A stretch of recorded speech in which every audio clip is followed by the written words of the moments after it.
Good hello and good golly, it's my first impressions of DaVinci Resolve 15, and it is first impression city because I'm going to be getting real meta by doing it while editing my first impressions of Toon Boom Harmony 16 video. DaVinci Resolve is something I've been wanting to give a go for quite a long time. My old machine was just simply wouldn't run it at all. It's said to be a combination of Premiere and After Effects, if you will. I've had many conversations with why that would be a good thing to happen. Why are they separate? I don't know, but this brings them together, and not only does it bring them together, it fulfills my other secret wish, which is why, oh why, does After Effects not have a node editor? Doing image compositing, video compositing via layers seems extremely old-fashioned. Once you go nodes, it's very hard to go back. I mean, you're introduced to a whole new dimension.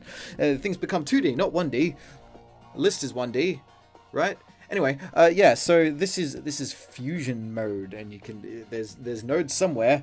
I don't know where they are yet because this is I've only opened this program up very briefly, had a bit of a push around like weeks ago, so already that's gone. And I just remember being like, this is nice, because I'd go into the edit section. Look at these buttons, by the way. Media Edit, Fusion, Color. Oh, it's so clean. This is so well made. And I opened up this bit and I was like, okay, here's a bin. I'll pick up my footage. I'll drop it down here on the timeline. Oh, look at that. It just sort of works. Everything's there. There was like no learning curve to just start editing. Like if you've used any editing program ever, this just sort of makes sense. Only it's really clean. And by the way, it's open source. Well, not open source, but it's free. It's, you know, like it's like the Blender of editing programs. I don't know why. It's really good. My guess is that it's made by Blackmagic, and they make like really just ridiculous f-off cameras. So maybe it's like, go buy our crazy equipment, make your feature film on it, and then hey, you know, you can just use our free editing thing, whatever. Or on the splash screen, there's someone using like this crazy control deck, and I can imagine everyone looking at that will be like, oh, I want that thing, and they're like, sweet, there's 10k. I'm like, oh, okay.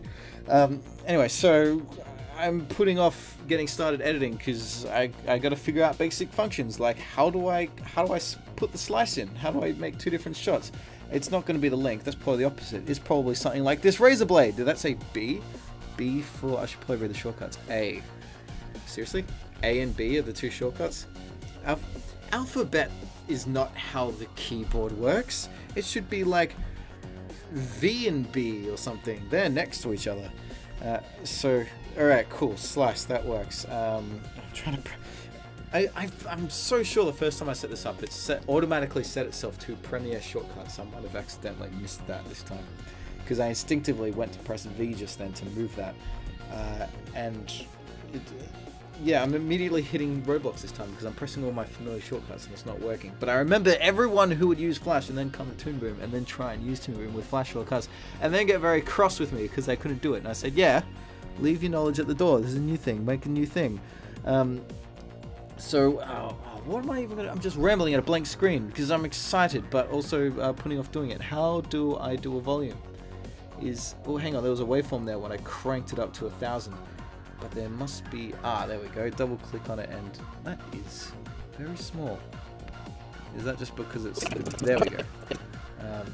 Most of the audio happens all the way up here for some reason. I don't remember that happening. I hope my recording didn't go bust. But how do I get, say, a Bezier? Look at that. A little Bezier. Oh, it opens up.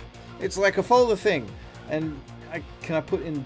Yes, that's a keyframe button. This is like a universal language. Everyone understands how this do. That's like in other programs that have diamonds for keyframes. So that means I can make it go quiet now. Like, whoa. So that's a Bezier one, right? So that means it should make it curvy. Wait, it made that one curvy. And there's a handle to change the bend. Lovely. Well, that's probably all you need to know to start editing stuff. Slicing, dicing, moving things around, changing the volume. It's like as far as like that's the extent of needing to put together a tutorial for YouTube. At least you don't really need to know much more than that. So how do I do the compositing? That's the fun bit that I want to know how to do. Okay, cool. So there's media in this time. Media in, media out. The nodes are going left to right. My entire reality has been shattered. I'm used to going up to down. This is like having to learn how to read from right to left. So I'm guessing these are the available nodes here. Background? Okay. Background, fast noise. Ooh, fast noise. What does that do? How do I plug it in? I'm guessing these arrows pointing inwards are inputs and then the square is an output. So does that mean you can plug up to 3 things into this? Can I do more than one? Can I plug it in several times and make many versions? Maybe not. What's this dot here? Ooh, they represent the 2 different camera outputs. So you can see, it's like 2 displays. That's really clever. I like this a lot already. Okay, that looks like particle generators. That's fun. Particle emitter, 3 merge. Whoa, merge 3D. This is either going to be really long or really short. Either way, not very informative as I sort of just stand here gushing at parts. Matte control. Either way, I'm looking forward to getting into this more. I should probably just sort of start editing my video, and I'll probably just cut in with little brief recordings from time to time for interesting things that I happen to find.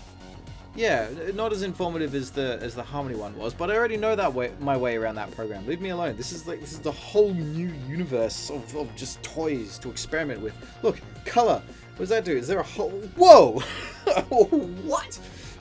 I was like, oh, it's probably just going to be a whole section of the program, but it really, really is. Whoa. Whoa. Whoa. Okay, I'm going to go now. Wait, what do these buttons do? Whoa! What is it? Whoa!